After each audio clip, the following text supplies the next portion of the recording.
Well, thought I would do little different types of videos because get bored talking about the same crap all the time. But anyway, I'm gonna do some ranking albums. I've always thought about doing it, and then I was watching that Pete Pardo. He does a really good job of it. Good channel. It's up to that. Good channel. Very, very informative. Found out some really cool music from watching him. But anyway, I was gonna go over my favorite Metallica. I'm going to rank the Metallica albums.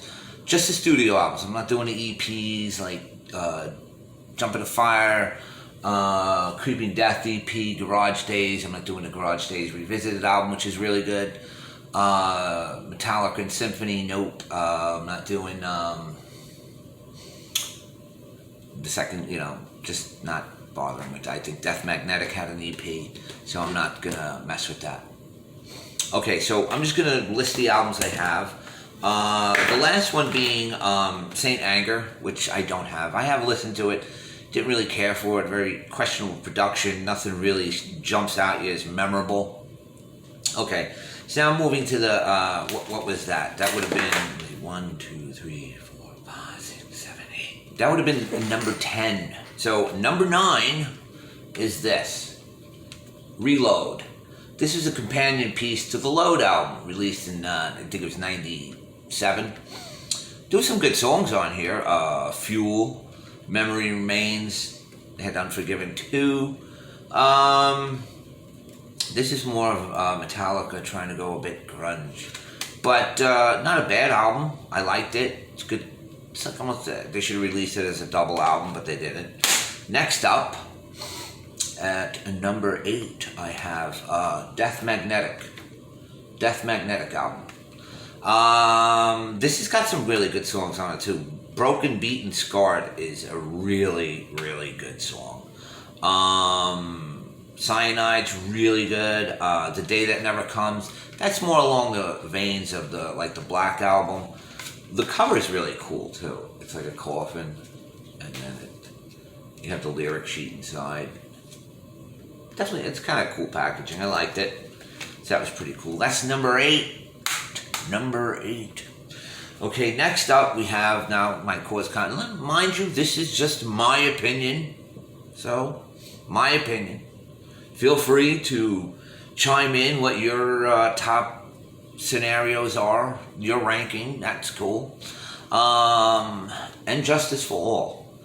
Okay, this is the first album released after Chris Burton passed away. This came out in, I believe, 88 or 9. Not sure. Let me see.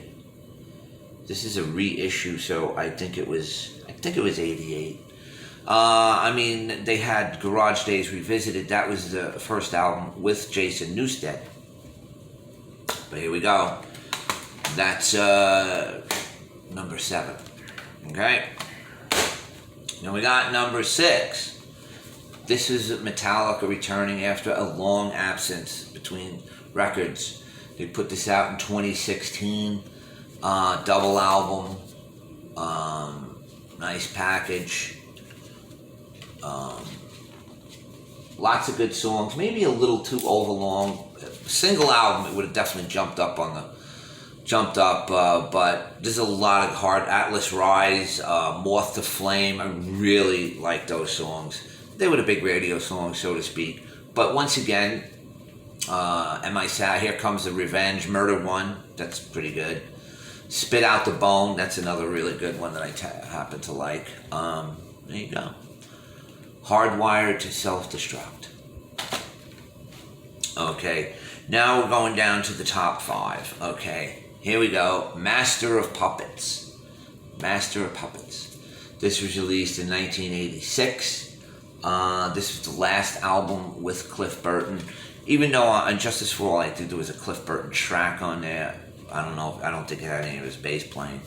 But Master of Puppets released in 1986. This is the last time I saw them, too, on tour. I saw them at the Felt Forum in New York City. It's part of Madison Square Garden. I think that was December 86. Metal Church opened up. That was a good show. I think Raven was there, too. if I'm correct. I think it was Raven and Metal Church. There you go. Metallica, Master of Puppets. Okay. Then, I know this is going to cause some issues for people. The Load album. I really like this album. This is just Metallica trying some new stuff. This was released in 96. Reload came out in 97. But there's a host of good songs on here. There's really good songs. Until It Sleeps, King Nothing, Hero of the Day, Mama Said, Outlaw Torn. These are just, I mean, they were trying different styles of music. You know, they're growing as artists. You can't just keep, I guess they didn't want to keep just chugging along at the hard rock, which this definitely was a progression from the Black album. But good stuff, man. I like it. I liked it. You know, there's some people were freaked out by their pictures in there. They're like, what the hell? Is this glam grunge nonsense? But okay, number 3, the Black album. It's not much to see, you know, there's a snake on there. But this is one of the best-selling rock albums of all time. It's just massively produced, massive songwriting. There's so many good songs on here. Just whatever, Enter Sandman, Sand But True, The Unforgiven, Wherever I May Roam. Nothing Else Matters. Just massive songs. Even to this day. Even to this day. I think this album sold like 30 million copies or something. Something insane. Okay. Now we're getting to the top 2. Number 2. Kill 'Em All. Great album. This introduced me to Metallica. Loved it. I saw them on this tour. It was at the Paramount Theater in Staten Island. I think they opened up for Venom. One of the last shows ever at the Paramount, I believe. I could be mistaken. I'm pretty sure it was Venom. But Metallica, Kill 'Em All. This is a lot of the songs were part of Dave Mustaine. Dave Mustaine was still in the band when they played those shows at the Paramount too. But anyway, they got rid of him soon after those shows, I think in the summer of '83. But great album. Great album. Like I said, Mustaine went out and put some of his own versions of like the Four Horsemen and stuff on the Megadeth album. But once again, number 2. So I guess it's not too hard to pick number 1, is it? Number 1. Ride the Lightning. Ride the Lightning. This, when I first heard Creeping Death, which was released prior to this album, I was like, wow, this is going to be smoking.